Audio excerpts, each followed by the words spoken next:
E aí você pode começar me perguntando, tá, Otávio, mas você fala da luta contra a própria idiotice. O que seria essa idiotice?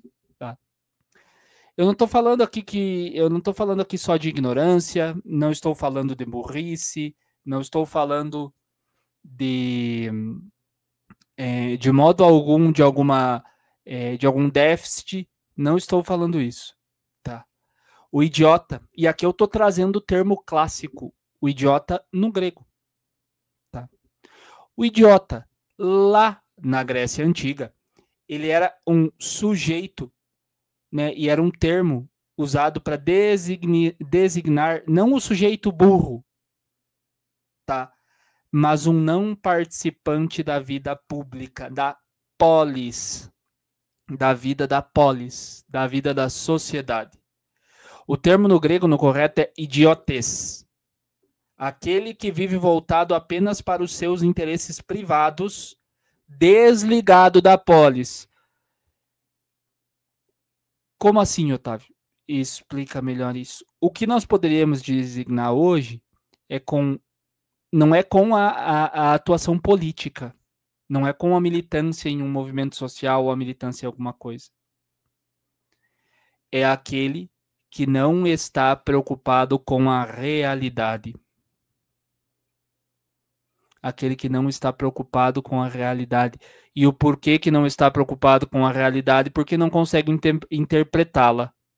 Não consegue olhar para a realidade, dizer o que está vendo, opinar acerca do que está vendo, dissertar acerca do que está vendo. Não consegue, muitas vezes, nem ver. E muitas vezes, né? É a famosa frase, não acredito vendo, eu vendo, não acredito. Isso é um pouco o panorama da sociedade brasileira. Isso é um pouco o panorama da sociedade brasileira. Essa frase define bem. Só acredito vendo, eu vendo, não acredito. Esta é um pouco a situação da sociedade brasileira no momento atual. E quem que eu designaria como idiotas hoje? Existem algumas classes, né? A classe militante nos diversos campos, nos diversos movimentos, nas diversas áreas, seja um pouco mais para a esquerda ou para a direita, muitos destes não conseguem dizer sobre a realidade e são idiotas porque participam, militam, não com base em um interesse na vida pública ou com base no que a realidade da vida pública está lhe dizendo, mas com base naquilo que se sente, naquilo que se acha sem antes ter estudado, naquilo que se pensa sem antes ter refletido. Citaria estes, citaria o empresariado, né? De um modo geral, sobretudo, né, o empresariado o mais elevado, não o empresário das empresas pequenas, né, que muitas vezes nós temos contato e conhecemos, este também, mas o empresário, sobretudo, cada vez indo para níveis mais altos, para grandes corporações, mas também de empresas menores, de microempresas, empresas de médio porte, pequeno porte, enfim, a preocupação latente e excessiva do empresário com o ganhar dinheiro, achando que na realidade só importa o dinheiro, só importa o ganhar dinheiro, só importa aquilo que se consegue financeiramente falando, tá?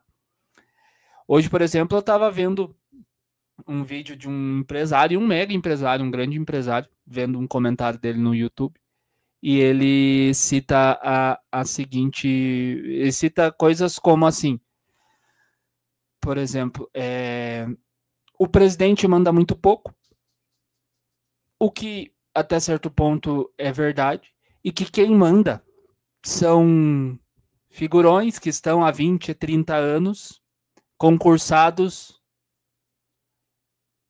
no Tribunal de Contas da União, na Controladoria Geral da União, na Advocacia Geral, da União, nesses cargos, né, da elite, lá na companhia de valores, são esses, porque mudam muito pouco, porque a realidade se está na mão desses.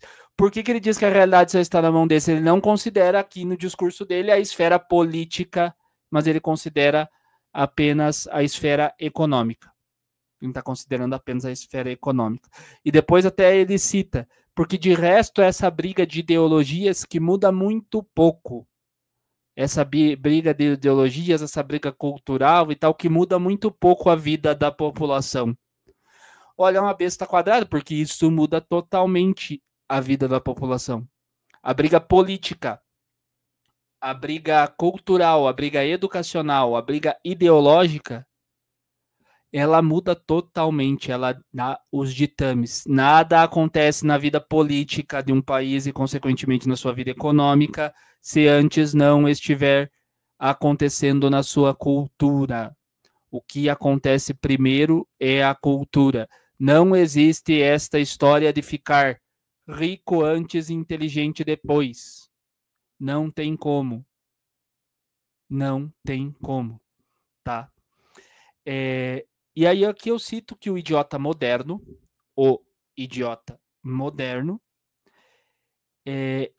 ele não é só alheio à vida pública, à vida da sociedade, à vida da polis. Ele é alheio mentalmente falando. Ele é alienado mentalmente falando.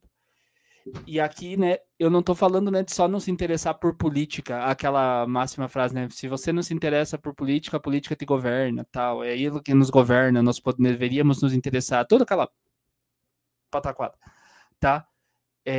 Mas aqui eu falo do não se interessar pela realidade, não se interessar por entender o que está acontecendo e como as coisas estão acontecendo. E aqui não é só no campo político, é no campo cultural, no campo educacional, no campo intelectual, no campo político também, de certo modo, no campo legislativo, que aí também interfere.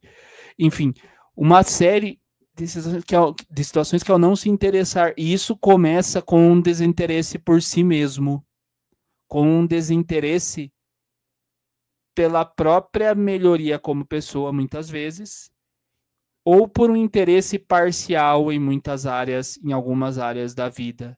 A pessoa está interessada em melhorar o próprio corpo. A pessoa está interessada em melhorar a própria estética. Está preocupada em ganhar mais dinheiro, e mais dinheiro, e mais dinheiro. Está preocupada em, para ganhar mais dinheiro, ascender muito profissionalmente. Mas não está preocupada em intelectualmente crescer, tá?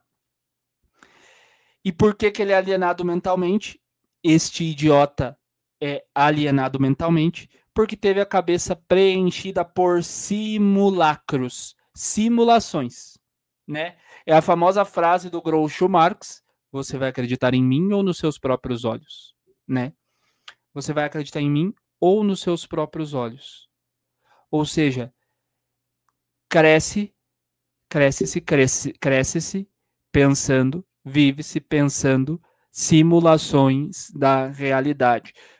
Coisas que não são verdade, não se confirmam de fato. Sejam crenças limitantes, no campo mais psicológico, sejam mitos, no sentido mais de coisas que foram criadas e que de fato não existem, ou seja, simulações da realidade que nos são passadas. Quer ver uma simulação da realidade?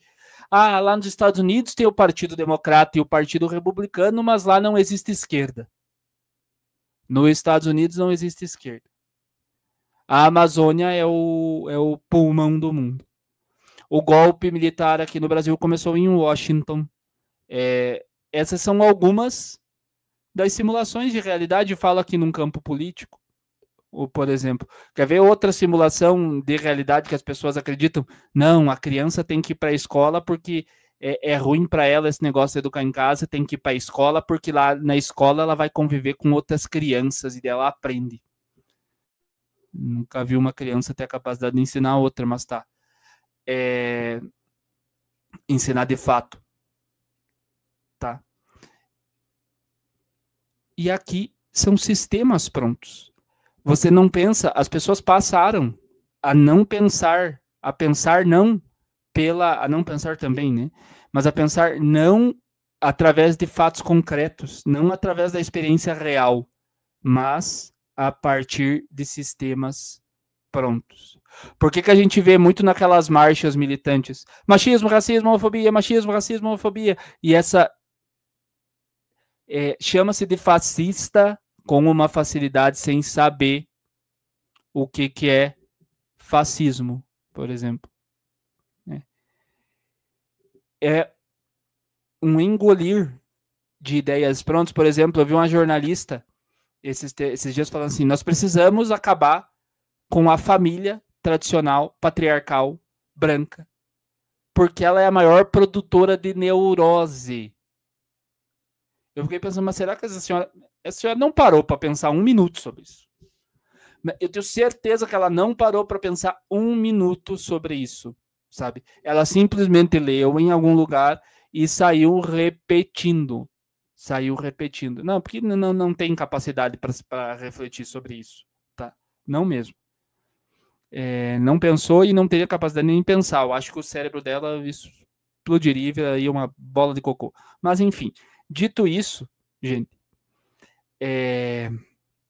você começa a pensar a partir dessas versões repetidas, começa a ser incutido que ser rico é ruim, por exemplo, né?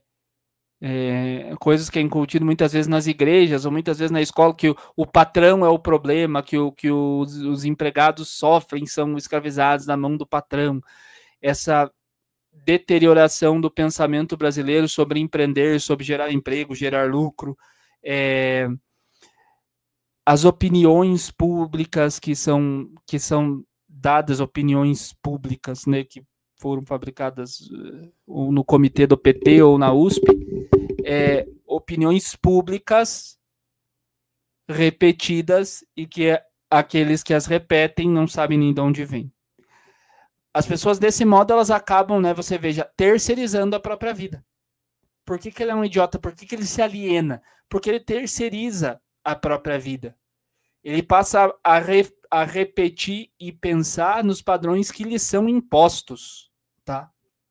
Passa a repetir e a pensar nos padrões que lhe são impostos e a verbalizar isso de um modo muito latente. E verbaliza, e fala e comunica, mas não pensa.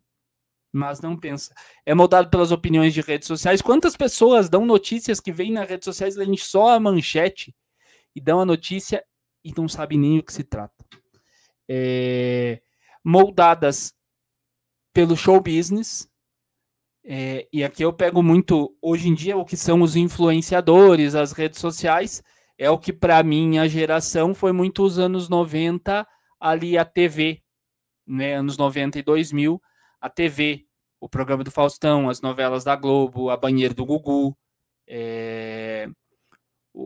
o Schwarzenegger é 3 da tarde, o Schwarzenegger, né, com a Gretchen rebolando no programa do Gugu. Isso é um pouco, e as opiniões, né, que nos foram ditas, a mídia, a imprensa, que só nos diz que não nos dá notícias, mas nos dá opiniões e versões, não notícias de fato, omite, oculta, esconde, não dá voz ao que realmente é fato, e tudo isso a gente vai consumindo, e nós fomos consumindo, e muitas vezes nós fomos absorvendo essas opiniões, e opiniões às vezes de ditos especialistas que também não pensam. E aqui eu cito um ponto bem interessante, essa questão de especialistas, e falo num sentido geral, gente, assim, ó, vamos lá. Muitas vezes a gente pega um texto e fala aqui da minha área, de uma das minhas áreas de atuação, né, que são psicologia e filosofia. Assim, ó. Sabe que às vezes a gente pega um texto de filosofia, e isso acontece com muitas pessoas, pegam um texto de filosofia e leem para aquele texto, olham aquele texto, nossa, não entendi nada. E fica se sentindo um burro porque não entendeu. Fica se sentindo um burro porque não entendeu. Sem saber que mais burro, absurdamente mais neurótico, às vezes psicótico e louco, era aquele que escreveu o texto.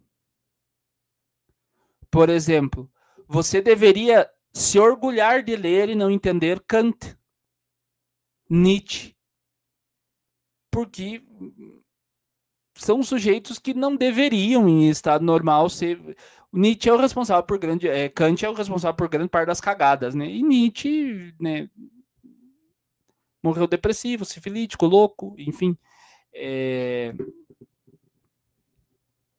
Não são pessoas que, em situações normais, deveriam ser levadas a sério, né? E se a gente for parar, boa parte da nossa classe política, nosso Congresso Nacional, e boa parte da nossa classe universitária, no sentido docente, também não deveria ser levada a sério. Mas, prosseguindo, né, o sujeito idiota de hoje, ele aprendeu, mesmo sem querer e sem saber, a substituir a experiência pela opinião. Ele não leu. Você não leu. Não estudou, não pensou, não discutiu sobre com outras pessoas. Não ouviu várias versões. Não pesquisou para saber mais informações. Não tem o domínio nem dos conceitos de um determinado tema, mas já tem uma opinião. Existe a velha história, eu lembro que o professor Olavo conta em uma das suas aulas, eu lembro que o professor Olavo conta essa história, acho que no programa que ele tinha, no True, ele contava a seguinte história, que uma vez pediram para um jornalista, não sei nem se é verdade, mas é uma história engraçada, que ela reflete bem. Chegou Natal, perto do Natal, pediram para um jornalista escrever uma matéria sobre Jesus. Escreve uma matéria sobre Jesus para o jornal. O cara pega e diz assim, a favor ou contra? Antes de começar a se preparar para escrever a matéria. A favor ou contra? E isso é o Brasil. Todo mundo tem opinião sobre o namoro da Virgínia com Vinícius Júnior. Todo mundo tem opinião sobre a vida do Neymar. Como é que é aquele casal? Teve um casal que separou esses dias, um casal do influenciador. Também todo mundo tinha opinião e sabia. Sobre o governo, sobre o STF, todo mundo tem opinião. Sem ter lido um único livro, sem ter feito um único estudo sério sobre o assunto. Todo mundo tem opinião. Tá.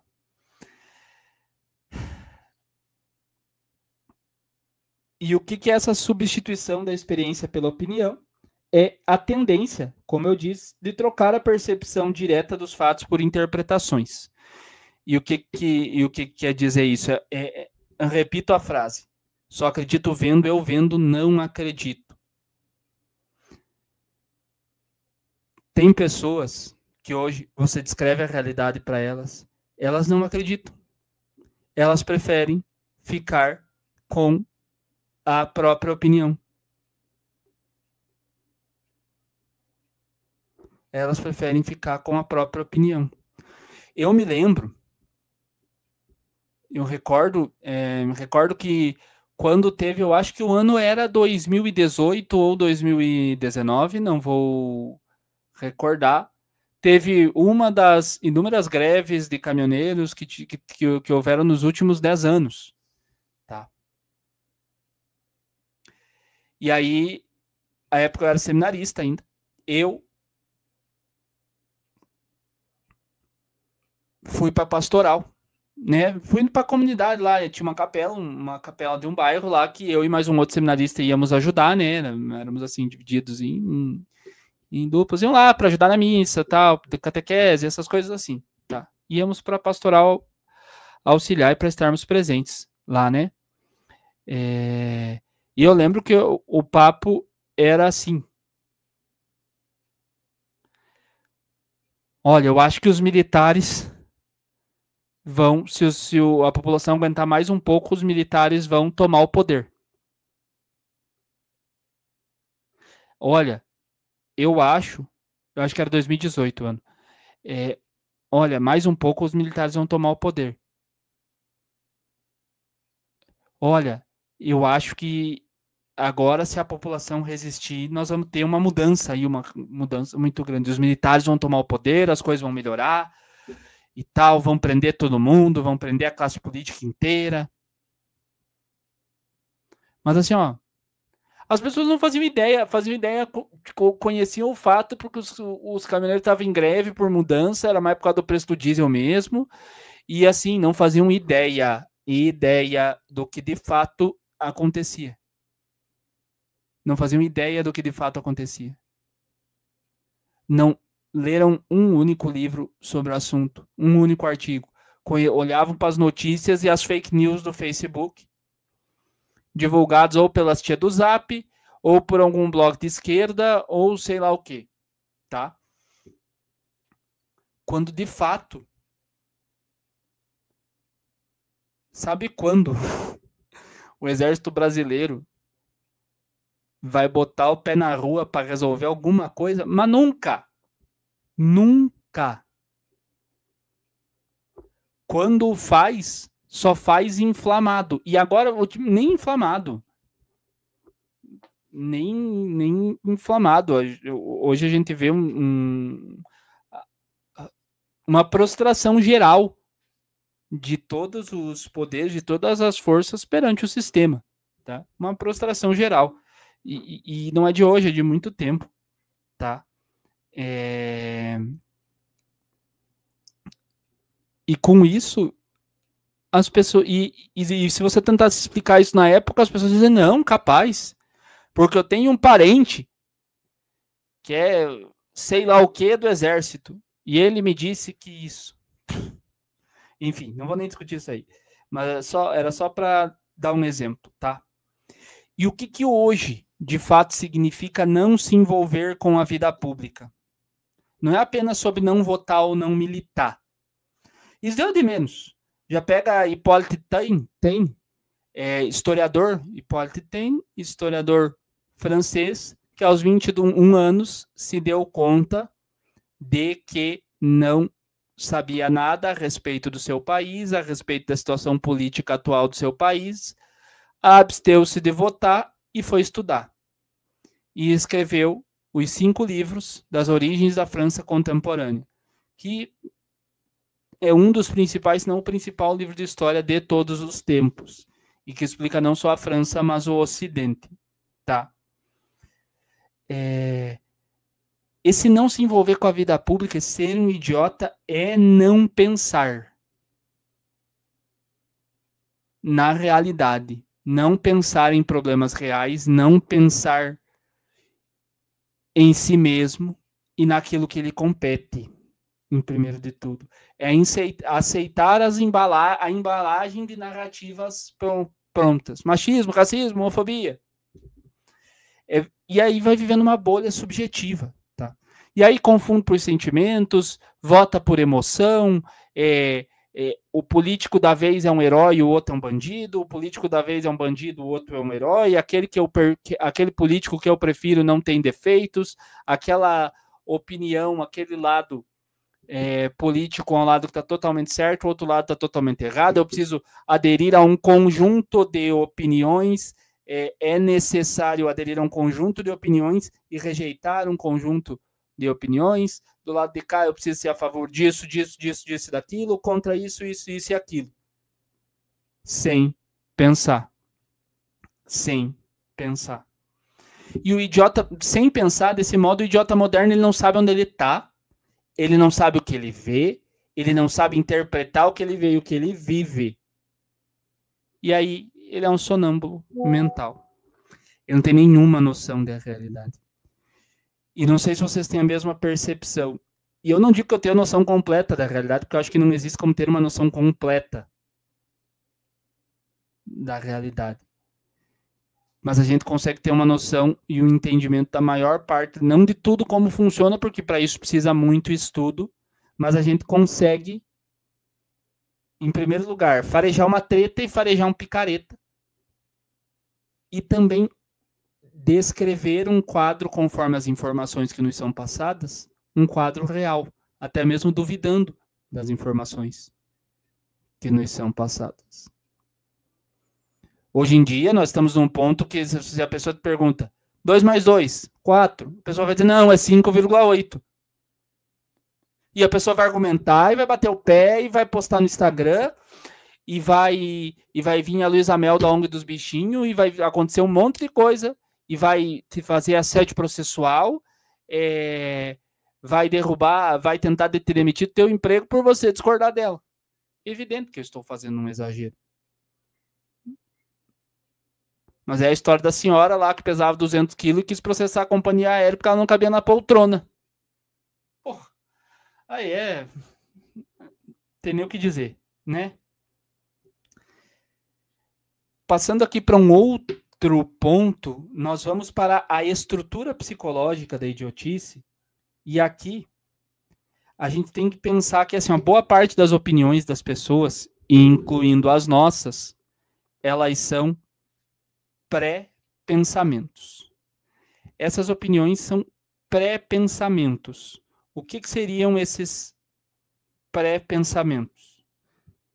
Só um minutinho.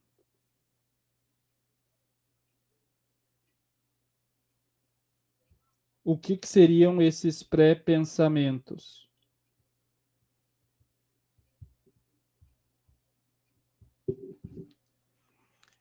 Os pré-pensamentos, eles são conteúdos que entram na cabeça das pessoas, na nossa cabeça, na minha, na tua, como se fossem ideias, mas não passaram pelo esforço do pensamento. E aqui vai ter um ponto importante, uma pergunta que a gente vai precisar se fazer lá na frente, tá? São mais próximos de reflexos condicionados do que de juízo.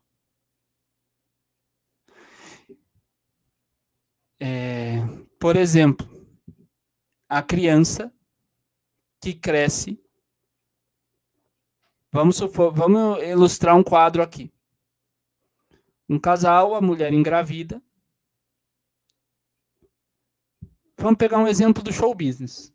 Teve uma novela da Globo que eu não vou lembrar. Vocês lembram aquela novela da Globo que tinha o macaco que pintava? Eu gostava, eu era adolescente, eu gostava daquela novela, e a história é interessante, tá?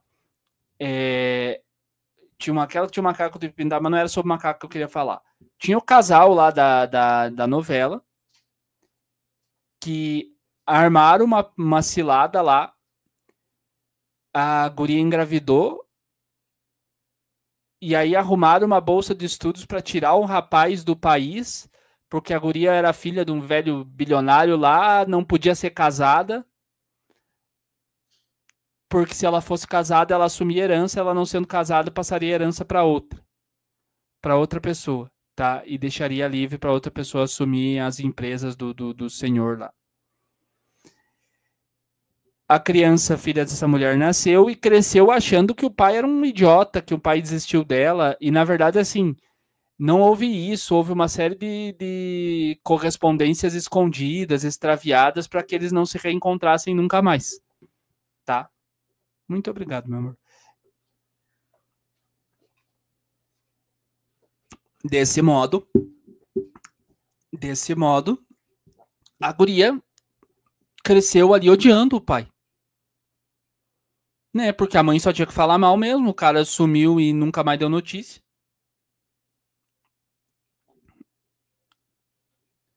Ou seja, ela cresceu acreditando era um pré-pensamento, assim, ela pensava um reflexo condicionado, mas ela forma um juízo a partir de um reflexo condicionado. Mas não é um juízo de fato porque ela não conhecia a história inteira, tá? Lógico, era uma adolescente e tudo mais. Mas mais que isso, são frases prontas, pré-pensamentos. Quer ver um exemplo? Lá nos anos 80 e 90 ali, né, se dizia a frase: sexo anal derruba o capital. Por causa da questão do patriarcado, parará. Olha, muitos anos foram combalidos e o capital está de pé. E o capital segue de pé. Você vê uma coisa que não faz nenhum sentido na realidade. E aí vai se criando esse ambiente de chavões, de moeda intelectual, de moda intelectual,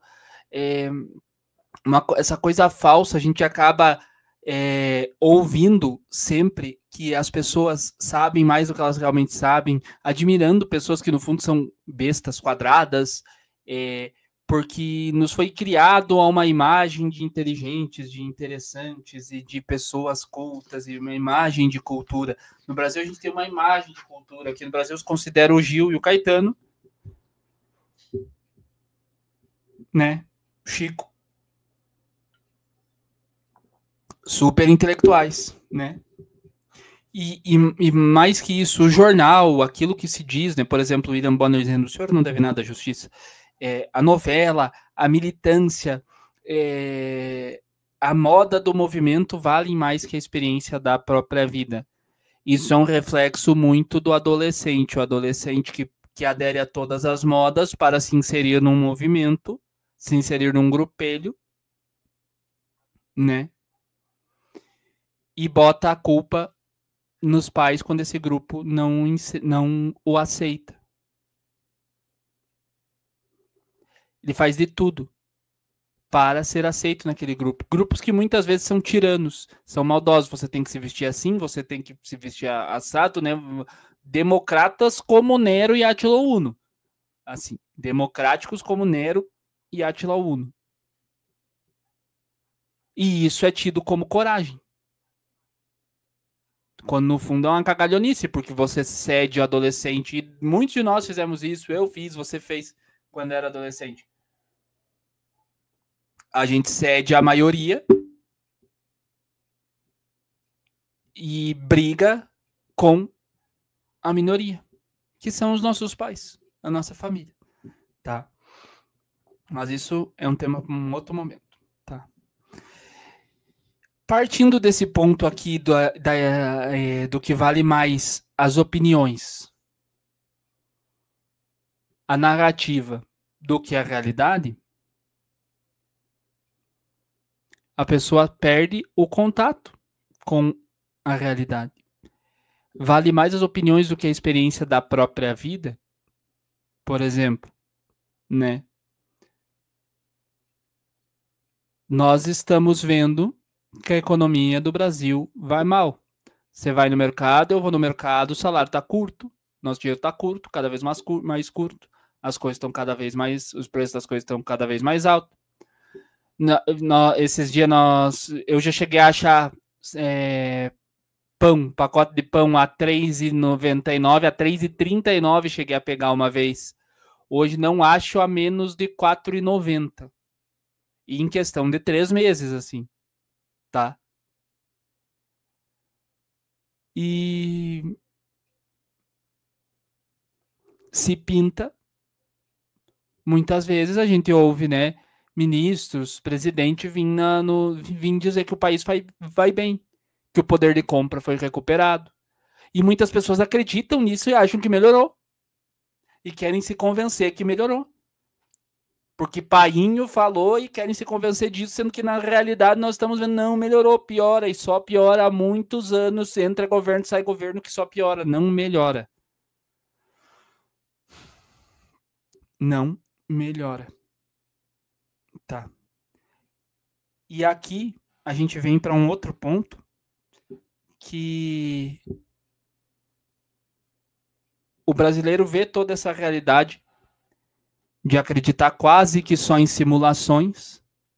E aí a gente duvida lá chega a duvidar lá da metafísica de Aristóteles, quando Aristóteles diz que é inato no ser humano o desejo de conhecer.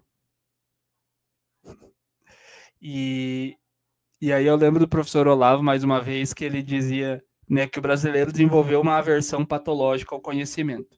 E diga-se, não é bem assim, tá? Esses dias, o Arno Alcântara, um empresário, criador de conteúdo, né, bem-sucedido, católico, fez um vídeo, tal, e postou no Instagram, falando da polêmica ali na época do cabelo maluco, falando da polêmica dos cabelos malucos e explicando acerca dessa coisa do cabelo maluco, a origem ideológica, falando, né, do movimento gay, né, falando do gaysismo, de todas essas situações aí. E aí eu fui ler os comentários. Aí teve uma senhora que escreveu bem assim, eu não lembro o nome e tal, né? Ela escreveu bem assim, ó. Olha, eu nunca vi nada de mal nisso, eu não vejo nada de mal nisso. Então, acho que não existe problema nenhum. E aí eu volto no professor Olavo, que ele tinha a seguinte frase: no Brasil, a ignorância é fonte de autoridade no sentido de conhecimento. Você não saber é fonte de autoridade.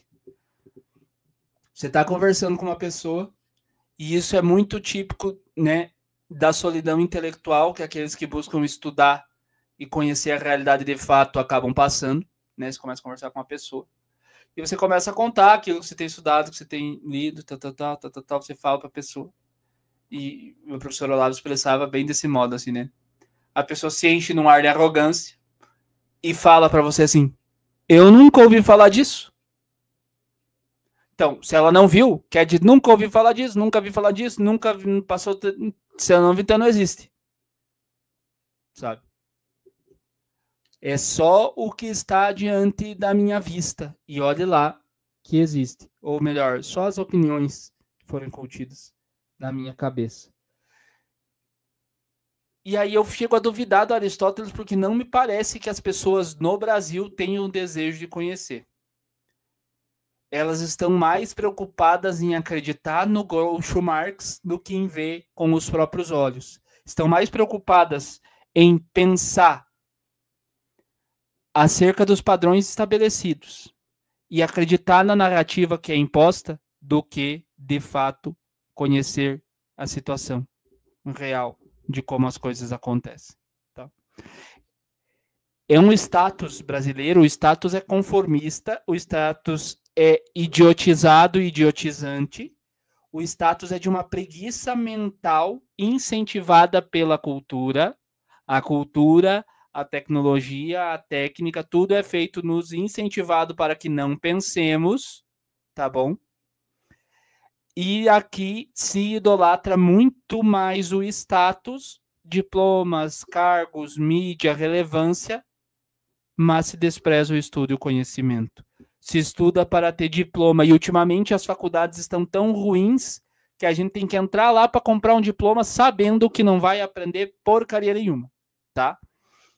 Mas é necessário entrar lá para adquirir um diploma.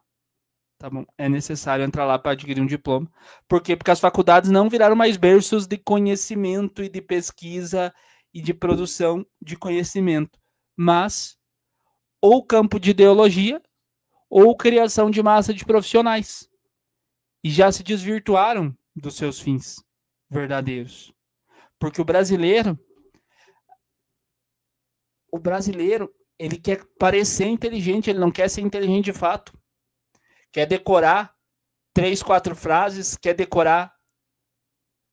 ler um livro e saber sobre um autor ali um pouco, para poder arrotar azedo e trazer tudo sobre aquele autor para mostrar que sabe, para falar com o ar de quem conhece, tá? Quer parecer inteligente, mas não quer ser. Porque custa esforço, tá? Porque custa esforço.